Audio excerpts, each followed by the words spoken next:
아멘. 기도하겠습니다. 살아계신 하나님 아버지, 주님께서 우리를 사랑해 주시고 또 이 자리에 불러주시니 감사합니다. 오늘 드리는 모든 찬양과 기도와 우리의 모든 헌신과 정성이 주님의 보좌에 닿도록 인도하여 주시고, 주님께서 이 주님의 날에 우리에게 합당한 크신 은혜와 축복을 내려주시기를 간절히 원하옵나이다. 오늘 이 예배 가운데 주님 함께 하시고 말씀 전하는 자리에 주님의 종이 섰사오니 부족하오나 주님의 권능으로 붙잡아 주시고 오직 주님의 말씀과 진리만 제대로 전파되도록 인도하여 주시옵소서. 주님께 모든 것을 맡기오며 예수님의 이름으로 기도합니다. 아멘. 할렐루야. 오늘 이 시간 예배하는 여러분들에게 주님의 크신 영광과 축복이 가득하시기를 바랍니다. 우리 앞뒤좌우 인사 한번 나눕시다. 주님의 이름으로 사랑합니다. 주님의 이름으로 사랑합니다. 주님의 이름으로 사랑합니다. 주님의 사랑 가득하시기를 바랍니다. 이 시간 어떻게 영생을 얻습니까? 어떻게 영생을 얻습니까? 라는 제목으로 하나님의 은혜를 나누겠습니다. 제가 이 강단에 서 있는 이 순간은 계속 떨립니다. 떨리는 바람에 실수를 할 수가 있어요. 실수를 하면 어떻게 될까요? 아마 하나님께서는 실수를 해도 넓으신 하나님께서는 이해를 해주실 것입니다. 그리고 앉아 계신 여러분께서도 훌륭하시니까 다 이해를 해주시리라 생각됩니다. 만약에 제가 실수를 좀 하면 말도 좀 더듬고 그럴 때 다음번을 다시 기대해 주실 것이라고 믿습니다. 무엇보다 다음이라는 것이 있기 때문에 한 번의 실수는 용납될 수 있는 자리라고 생각됩니다. 그래서 너그러이 눈 감아 주시기를 바랍니다. 우리 인생의 대부분이 이런 겁니다. 대부분의 문제가 마찬가지로 한두 번의 실수는 허용이 되고 용인이 됩니다. 다음 기회, 다음엔 잘할 수 있는 그 기회가 대부분 존재합니다. 항상 다음에 잘할 수 있는 그런 기회가 있습니다. 한 가지만 빼고요. 바로 죽음과 그 이후에 이어지는 심판. 이 죽음과 심판에는 다음 기회가 없습니다. 실수로 이번 생을 잘못 살아서 심판받았으니까 다음 기회에 다시 잘 살아보겠습니다. 이런 게 없다는 사실입니다. 요즘 저승을 다루는 저승물 드라마가 많이 나옵니다. 몇 년 전에 도깨비라는 드라마도 있었는데 아주 많은 인기를 받았습니다. 이런 드라마의 근간을 이루는 내세관은 환생입니다. 세계관이 환생을 중심으로 짜여져 있습니다. 죽어서 심판을 받고 또 환생을 합니다. 이 생에서 큰 죄를 지었으면 저승사자가 되기도 합니다. 또 어떤 사람은 불멸의 삶을 살면서 계속 이 땅에서 벌을 받기도 합니다. 이 환생관을 바탕으로 탄탄하게 꾸며진 드라마들이 여럿 있습니다. 그런데 이런 것들을 꼭 환생을 믿으면서 그래 정말 환생은 정말 있는 것이야 라고 믿으면서 모두가 그렇게 보지만은 않을 것입니다. 그냥 그 환생의 플롯 가운데 사랑을 주제로 꾸며진 이야기입니다. 히브리서 9장 27절에 이렇게 증거합니다. 한 번 죽는 것은 사람에게 정해진 것이요 그 후에는 심판이 있으리니. 한 번 죽은 후에는 심판이 있다고 성경은 증거합니다. 드라마에서도 죽은 이후에 벌을 받습니다. 심판이 있는 것은 매한 가지입니다. 거기에도 심판이라는 것이 존재하긴 합니다. 그러나 성경의 다른 부분을 마저 살펴보면 성경에서 말하는 심판은 이런 환생이 아니라 바로 천국과 지옥의 심판이라는 것을 우리는 확인할 수 있습니다. 요한복음 5장 24절에 내가 진실로 진실로 너희에게 이르노니 내 말을 듣고 또 나 보내신 이를 믿는 자는 영생을 얻었고 심판에 이르지 아니하나니 사망 곧 영벌에서 생명 곧 영생으로 옮겼느니라 라고 증거합니다. 심판을 피해서 지옥에서 천국으로 바뀌었다는 말씀으로 해석됩니다. 즉 성경에서 말하는 심판은 다시 개, 돼지로 태어나는 그런 심판이 아니라 천국과 지옥에 대한 심판이라고 분명히 우리에게 말씀하고 있습니다. 그리고 중요한 것은 한 번은 죽는다는 사실입니다. 이 죽음 앞에서 제 자신과 여러분에게 드리고 싶은 질문이 하나 있습니다. 당신은 죽을 준비가 되셨습니까? 여러분은 죽을 준비가 됐습니까? 나는 죽을 준비가 됐는지요? 죽음이라는 것이 나 살고 싶은 만큼 충분히 다 살고 내가 이루고 싶은 것을 다 이룬 다음에 내가 계획했던 그 순간에 내 자녀들 다 불러 모아놓고 내가 좋아하는 찬송가를 부르면서 이제 저 하늘 천국으로 가는구나 하면서 편안하게 죽을 수만 있다면 얼마나 좋겠습니까마는 그렇지 않은 경우가 대부분입니다. 일단 내가 이루고 싶은 것을 다 이루는 것이 거의 불가능합니다. 인간의 끝없는 욕심을 다 채우고 만족하기는 쉽지 않기 때문입니다. 살고 싶은 만큼 충분히 사는 것도 어렵습니다. 더 살고 싶은데 병 때문에 더 이상 살지 못하는 경우가 너무나도 많습니다. 노환 때문에 어쩔 수 없이 더 이상 살지 못하는 경우가 대부분입니다. 그리고 또 중요한 것은 언제 뜻밖의 사고로 이 세상을 떠날지도 모른다는 사실입니다. 죽을 사자, 한자 죽을 사자를 보면 이렇게 되어 있습니다. 살 바른 뼈 알자에 비수비자가 합쳐져서 만들어진 한자가 죽을 사자입니다. 살 바른 뼈, 즉 인간의 몸에 비수를 꽂은 모양입니다. 길을 가고 있는데 누군가가 등 뒤에서 칼을 꽂아서 그대로 생을 마감하는 것. 내가 오늘, 내일, 모레 계획이 있었지만 그 자리에서 생을 마감하는 것. 그것이 죽음입니다. 우리는 흔히 갑자기 뭔가에 당했을 때 비수를 꽂혔다는 말을 씁니다. 죽음이란 바로 이렇게 갑자기 찾아오는 것입니다. 우리는 죽을 준비가 되었습니까? 당신은 죽을 준비가 되었습니까? 언제 닥칠지 모르는 죽음에 대한 준비가 되셨습니까? 어쩌면 확률은 적지만 오늘 저녁에도 찾아올 수 있는 그 죽음에 대한 준비가 되셨습니까? 죽음의 준비는 상조나 보험에 가입하는 것이 죽음의 준비가 아닙니다.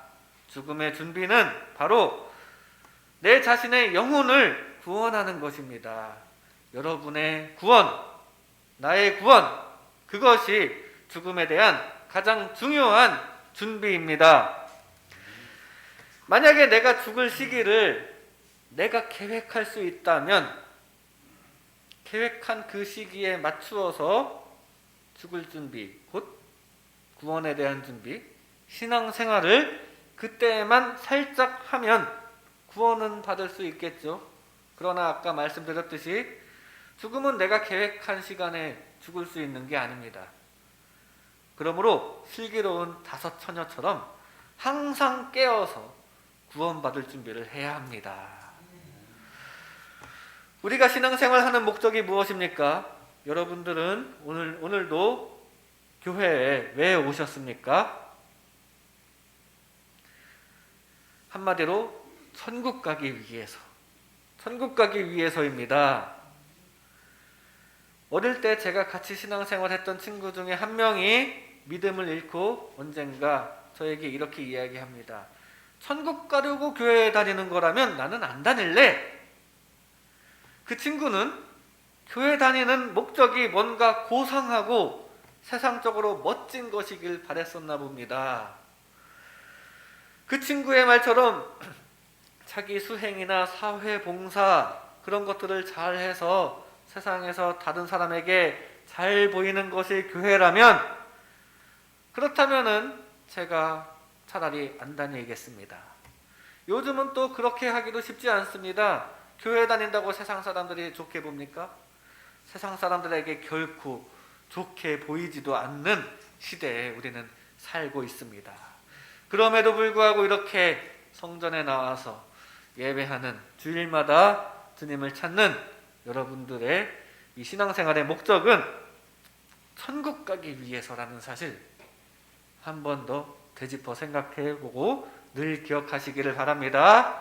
교회 다니는 목적은 고상한 것이 아닙니다. 교회 다니는 목적은 솔직히 내가 구원받기 위해서 다니는 것입니다.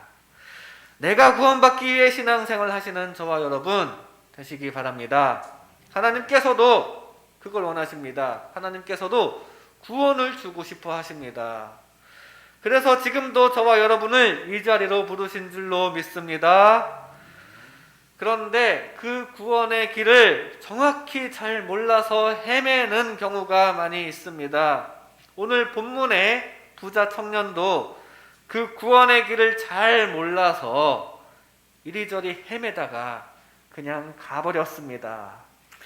예수님께서는 그 구원의 길을 조목조목 잘 가르쳐 주셨습니다.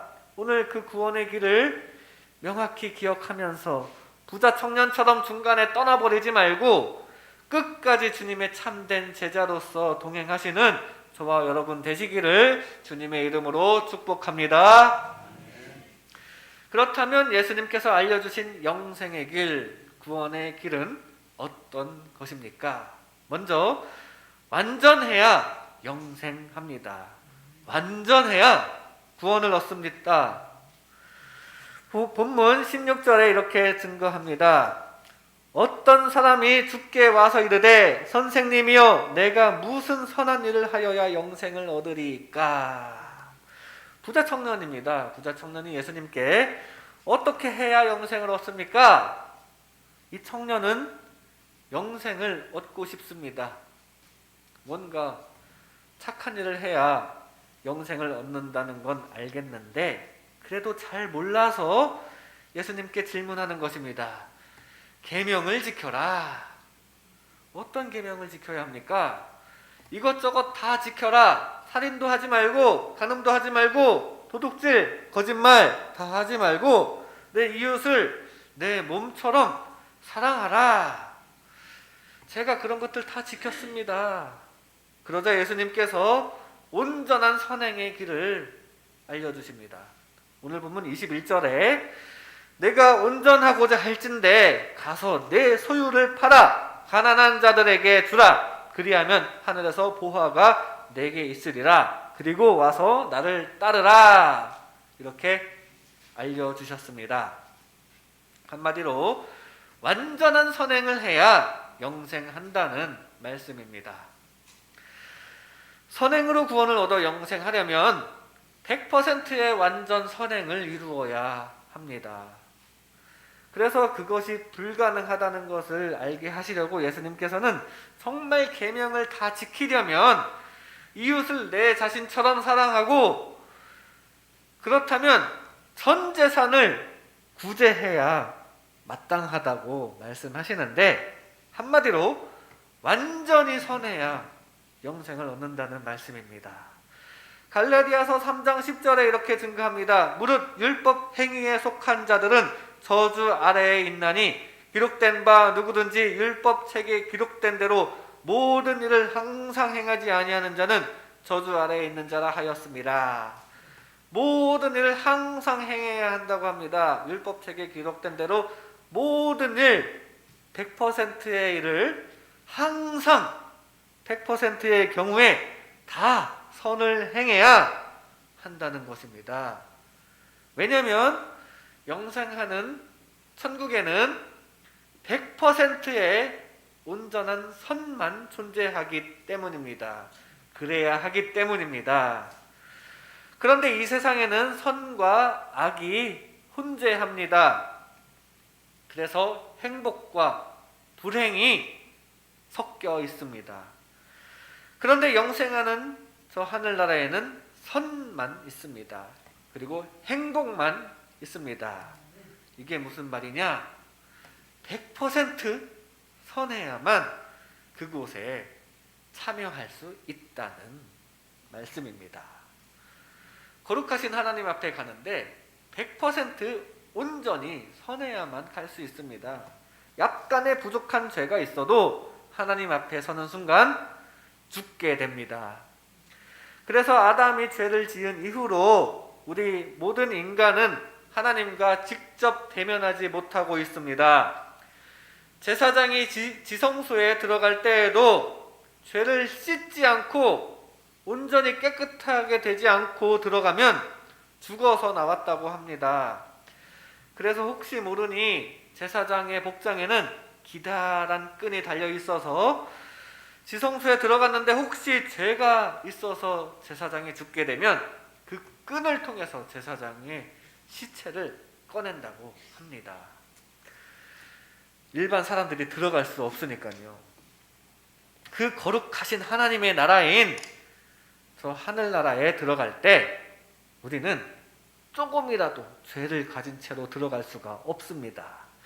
만약에 그 하늘나라에 1%의 악한 마음을 품은 자가 같이 살고 있다면 그 천국의 완전한 선을 유지하기가 곤란해질 것입니다. 왜냐하면 그 1%의 악한 마음이 발동하여 악을 행하고 그렇게 되면 선한 사람들도 그 악에 전염되고 분노하게 되고 악이 바이러스처럼 퍼지기 때문입니다.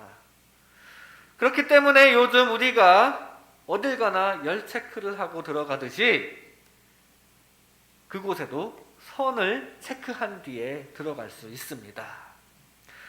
거룩하신 하나님의 나라에 들어가기 위해 우리는 완전해야 합니다. 항상 나의 부족한 점을 살피시기 바랍니다. 내 부끄러운 죄가 거룩한 하나님의 나라에 어울리는 것인가? 늘 생각할 수 있기를 바랍니다. 그리고 주님의 은혜를 입어 완전한 하나님의 나라에 걸맞는 성품으로 점차 성화되는 저와 여러분 되시기를 주님의 이름으로 축복합니다. 완전해야 합니다. 하지만 다음으로 우리가 알아야 할 사실은 완전하기 어렵다는 사실입니다. 아니, 완전하는 것은 불가능하다는 사실입니다. 본문 22절에 이렇게 증가합니다. 그 청년이 재물이 많음으로 이 말씀을 듣고 근심하며 가니라. 어떻게 그 재물을 다 팔아서 주나? 이게 어떻게 모은 재산인데 이걸 다 구제를 하는데 쓰냐는 말입니다. 근심하면서 가버렸습니다. 그러자 예수님께서는 이렇게 말씀하십니다. 23절 24절에 내가 진실로 너희에게 이르노니 부자는 천국에 들어가기가 어려우니라. 다시 너희에게 말하노니 낙타가 바늘귀로 들어가는 것이 부자가 하나님의 나라에 들어가는 것보다 쉬우니라. 모든 계명을 다 지켰다고 지켰는데 선행에는 끝이 없는 것 같습니다. 내 재산을 다 구제하고 베푸는데 다 써버리라니요. 우리 그렇게 하실 수 있는 분 있습니까? 그렇게 할 수 있는 사람은 아마 아무도 없을 겁니다. 한 명도 없을 것입니다. 그런 완전한 선행을 할 자는 없습니다. 여기 부자가 말씀에 등장했지만 실제 돈 많은 부자가 특별히 천국에 들어가기 어렵다는 말씀이지만은 않을 겁니다. 성경 전체적으로 보면 악한 부자 못지않게 선한 부자도 많이 있습니다. 성경에 일단 아브라함도 부자였고 솔로몬도 믿음이 충만해서 부자가 된 사람입니다. 아리마대 요셉도 부자였기 때문에 예수님께 무덤을 제공할 수 있었습니다. 예수님께서 말씀하신 달란트 비유에 나오는 주인도 부자인데, 이 부자는 하나님을 비유하는 존재였습니다. 예수님께서 부자 자체를 싫어하시는 것은 절대 아닙니다. 그러므로 부자 되기를 꺼려하지 마시고, 또 부자이신 여러분들은 오늘 부자가 천국 가기 어렵다는 말씀에 반발하지 않기 바랍니다. 예수님께서는 단지 부자의 특징 중에 자기 소유를 하나님보다 더 사랑하는 그 특징을 지적하시는 겁니다. 그래서 부자가 하나님의 나라에 들어가기 어렵다고 말씀하십니다. 자기 소유를 하나님보다 더 사랑하는 것이 문제라는 말씀입니다. 그런데 문제는 정말 나보다, 내 소유보다 하나님을 더 사랑하는 게 어렵습니다. 그리고 그것도 완전해야 하는데, 완전하게 내 자신보다 하나님을 더 사랑하는 자는 세상에 하나도 없다는 사실입니다. 예수님께서는 특히 욕심 많은 부자가 완전한 선을 행하면서 천국 가는 것, 그것은 엄청 어렵다. 차라리 낙타가 바늘기로 들어가는 것이 쉽지 선을 행하는 것은 어렵다고 말씀하십니다. 부자를 특히 예로 들었지만 사실 그 누구도 완전한 의인이 될 수가 없습니다. 로마서 3장 10절에 이렇게 증거합니다. 기록된 바 의인은 없나니 하나도 없으며, 아까 갈라디아서 3장 10절에는 완전해야 구원받는다.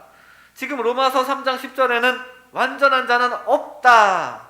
즉 구원받을 자는 없다라는 결론이 나옵니다. 하나님의 기준은 엄격하기 때문에 손과 발로 죄를 실제로 짓지 않아도 마음만으로도 우리는 죄인이 됩니다. 미워하는 마음만 가져도 살인이요, 음욕만 품어도 간음 취급을 받습니다. 마음의 탐심만 품어도 그것이 죄가 됩니다. 또 이 세상은 악한 사탄의 영향 아래에 있기 때문에 그 악한 존재가 가져다주는 악한 마음에서 우리는 벗어나기가 어렵습니다. 늘 악한 마음을 품고 살게 됩니다. 플러스로 모든 인간은 다 아담이 지은 원죄를 유전으로 물려받았습니다. 뿐만 아니라 그 죄의 습성도 물려받았기 때문에 우리는 항상 죄를 지을 수밖에 없습니다. 죄의 뿌리에서 났기 때문에 이론적으로, 원칙적으로 선의 열매를 맺을 수가 없습니다. 우리 힘으로는 원칙적으로 착해질 수가 없다는 사실입니다. 우리 인간의 힘으로 완전한 선을 이루는 것이 불가능하다는 것을 깨닫는 것이 중요합니다. 그것을 인정하는 것이 구원의 출발점입니다. 자신이 사실은 심각한 죄인이라는 것을 바로 깨닫고 회개할 때, 죄를 죄로 알고 그냥 이 존재만으로도 죄라는 것을 알고 그걸 깨달을 때가 바로 영생이 시작될 때입니다. 구원이 시작될 때입니다. 늘 자기 자신의 죄를 자각하면서 주님의 은혜를 소망하는 저와 여러분 되시기 바랍니다. 그런데 마지막으로 우리가 알아야 할 사실은 하나님은 우리를 구원하실 수 있다는 사실입니다. 하나님은 우리를 구원에 이르러 영생하게 하실 수 있다는 사실입니다. 낙타가 바늘길을 통과하는 것이 어렵다? 그래서 제자들이 묻습니다. 본문 25절에 제자들이 듣고 몹시 놀라 이르되 그렇다면 누가 구원을 얻을 수 있으리까? 그럼 어떻게 해야 구원을 얻을 수 있을까요? 예수께서 그들을 보시며 이르시되 사람으로는 할 수 없으나 하나님으로서는 다 하실 수 있느니라. 사람은 할 수 없지만, 완전할 수 없어서 불가능하지만 하나님은 하실 수 있습니다. 하나님께서는 바로 여러분들을 구원에 이르게 하실 수 있다는 말씀입니다. 즉 십자가 대속의 은혜를 믿음으로 우리는 구원을 얻을 수 있습니다. 사람은 할 수 없지만 하나님께서 구원을 이루어 주십니다. 요한복음 3장 16절에 이렇게 증거합니다. 하나님이 세상을 이처럼 사랑하사 독생자를 주셨으니 이는 그를 믿는 자마다 멸망하지 않고 영생을 얻게 하려 하심이라. 십자가 대속에 예수님을 믿어야 영생을 얻게 하십니다. 완전히 선한 사람만이 구원받아 영생 천국에 들어갈 수 있습니다. 그런데 아까 말씀드렸듯이 완전히 선한 자는 한 명도 없으니까 이대로라면 천국은 텅텅 비게 됩니다. 하나님께서 그래도 우리를 사랑하시는데, 여러분들을 사랑하시는데, 이 피조물 인간을 하나님께서 사랑하시는데 이 인간들이 천국에 한 명도 못 들어가게 생겼습니다. 그래서 하나님께서 특별한 조치를 취하십니다. 모든 인간의 죄와 형벌을 예수 십자가 형벌로 대신 당하게 하여 주셨고, 그걸 믿기만 하면 누구나 죄를 용서받고 구원받는 하나님의 은혜로 저 하늘나라에 들어가 영생하게 될 줄로 믿습니다. 바로 이것이 복음입니다. 뿐만 아니라 거기서 그치는 것이 아니고 성령님께서 계속 도와주십니다. 그래서 실제로 이 세상에서 나약한 욕심 때문에 저지르는 죄가 점점 소멸됩니다. 그게 열매입니다. 그걸 보면 이 사람이 정말 하나님의 은혜를 입었는지 거기에서 나타납니다. 그러다가 결국 영원한 천국에 가서 완전한 선을 완성하게 됩니다. 어떻게 영생을 얻습니까? 전적으로 하나님의 은혜로 얻는다는 거 기억하시기 바랍니다. 인간의 완전 선행은 불가능하지만 주님의 피와 성령불로 인해서 완전 선행이 영원하신 주님과 함께하는 것이 가능할 줄로 믿습니다. 그렇게 하나님의 은혜로 영원히 주님과 동행하는 저와 여러분 되시기를 주님의 이름으로 축복합니다. 이 시간 어떻게 영생을 얻습니까? 어떻게 영생을 얻습니까? 라는 제목으로 하나님의 은혜를 나눴습니다. 예수님께서 구원의 길, 영생의 길을 알려주셨습니다. 오늘 이것을 기억하시기 바랍니다. 완전해야 영생합니다. 완전해야 구원을 얻습니다. 완전한 하나님의 나라에 걸맞는 완전한 여러분 되시기를 바랍니다. 그런데 완전하기 어렵습니다. 완전한다는 건 불가능합니다. 내 죄를 바로 깨닫고 우리는 완전할 수 없음을 인정하시기 바랍니다. 하지만 하나님께서는 우리를 구원하실 수 있습니다. 우리 힘으로는 할 수 없지만 하나님은 우리가 완전한 의인이 되도록 해주실 수 있다는 것 기억하시고 그 하나님의 은혜가 충만한 저와 여러분 되시기를 주님의 이름으로 축복합니다. 기도드리겠습니다. 사랑이 많으신 하나님, 우리 힘으로는 완전해질 수 없어서 구원받을 수 없지만 오직 하나님의 크신 은혜로 우리가 하나님 앞에 나아갈 수 있도록 인도하여 주시니 너무나도 감사드립니다. 그러한 하나님의 은혜를 항상 사모하며 살아갈 수 있도록 인도하여 주시옵소서. 감사드리오며 예수님의 이름으로 기도합니다. 아멘. 교회 소식